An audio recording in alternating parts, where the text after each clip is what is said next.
Most people think he's 6'9", 260. And Dennis was maybe a half an inch taller than me at 6'6", 220. And he impacted the game a lot bigger. There's Dennis again. He doesn't even have to score a basket to turn a game around with his rebounding ability. You got to throw him in the category of some of the greats like Bill Russell. And this is a unique cat. Yeah, I mean, he is. That's an understatement right there, yeah. How did oil and water mix? Yeah. You know what? And I love Dennis. I really do. He's an unbelievable player, incredibly athletic. He was like Superman. Like he just, just a freak of nature. A guy could run all day long, never got tired, and was like the Energizer Bunny. I loved having him next to me on the court because you always felt like, you just got a warrior with you. So on the court, he's a great guy to have next to you. In the locker room, it's a little different story, but.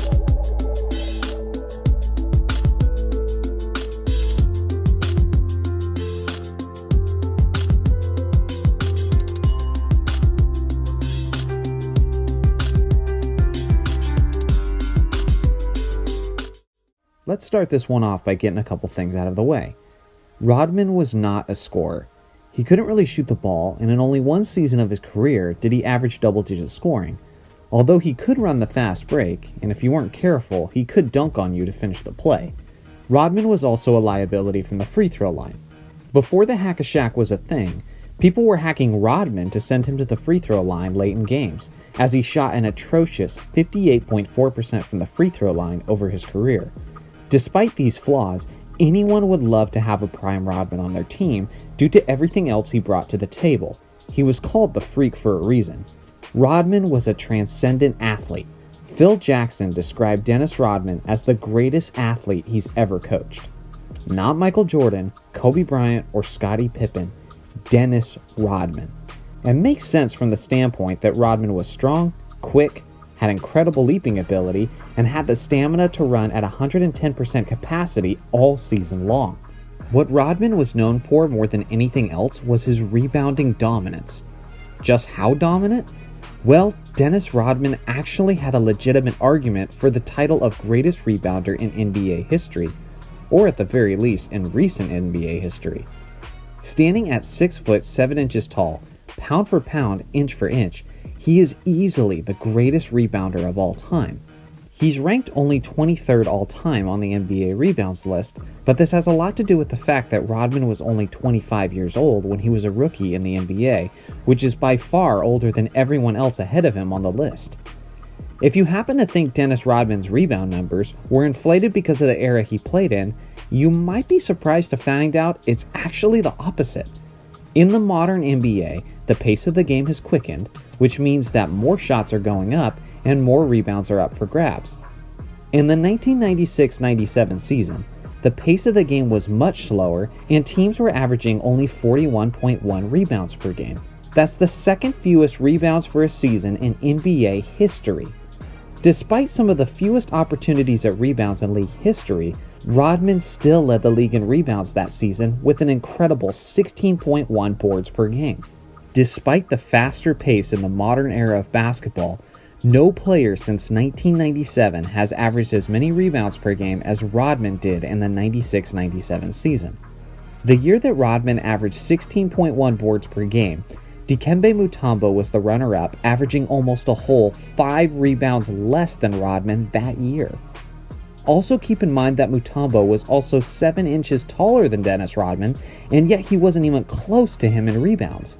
In the 1991-92 season, Rodman had his greatest year in rebounds, averaging an all-time great 18.7 boards per game. That year, the league average for team rebounds was right around what it typically is at 43.7 per game.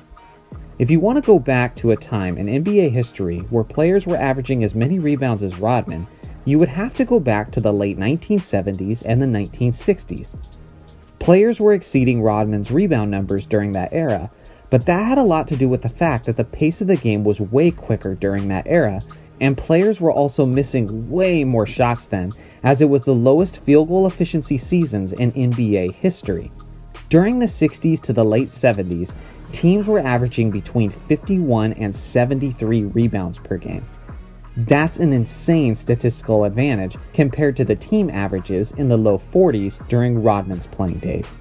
The point being that regardless of what year you drop a prime Rodman in, he is going to destroy the league with his rebounding numbers due to his freakishly athletic ability, his strength, and his motor to give 110% all game long. And again, Dennis was only 6 foot 7 inches tall. Can you imagine if Dennis was born with a 7-foot frame? How many rebounds would he have hauled in if that was the case? Rebounding was also only a part of Rodman's game. He also had all-time great defense, appearing in 8 all-defense teams, and he won 2 Defensive Player of the Year awards. His defensive game also evolved throughout the years. In his early years with the Pistons, he was a more perimeter defender, as he had a leaner frame, with the quickness and agility to keep up with the best and fastest wing players the league had to offer. In his later years with the Bulls, Rodman put on a lot of muscle and was able to lock up some of the best power forwards and centers in the game. Rodman, at one point or another, was a lockdown defender for all of the 5 positions on the court. In the 1995 season, Jordan and Pippen's Chicago Bulls were eliminated from the playoffs by the Orlando Magic, led by Shaquille O'Neal, Penny Hardaway, and Horace Grant. 1 year later, the Bulls swept that same Magic team out of the 1996 playoffs. So what changed? Well, one of the biggest contributing factors was the addition of Dennis Rodman to the Bulls roster. His interior impact was felt, as he was tasked with guarding Shaq down low. Rodman also killed Shaq on the boards that series, with an average of 15.8 rebounds per game compared to Shaq's 10.8. In later years when Shaq was a Laker, Rodman had stretches where he completely shut down the big man and held him scoreless late in games. If Shaq has 6 inches and almost 100 pounds of an advantage on you, and you're still able to shut him down for stretches, then you know you're an all-time great defender. Rodman wasn't the most gifted offensively, but he's one of the best ever at rebounding and defending. Let's be honest, when you spend your career with scoring assassins like Isaiah Thomas and Joe Dumars, and then scoring slashers like Jordan and Pippen, rebounding and defense is basically all you need. Let me know in the comments section how many rebounds you think a prime Rodman would average in the modern NBA.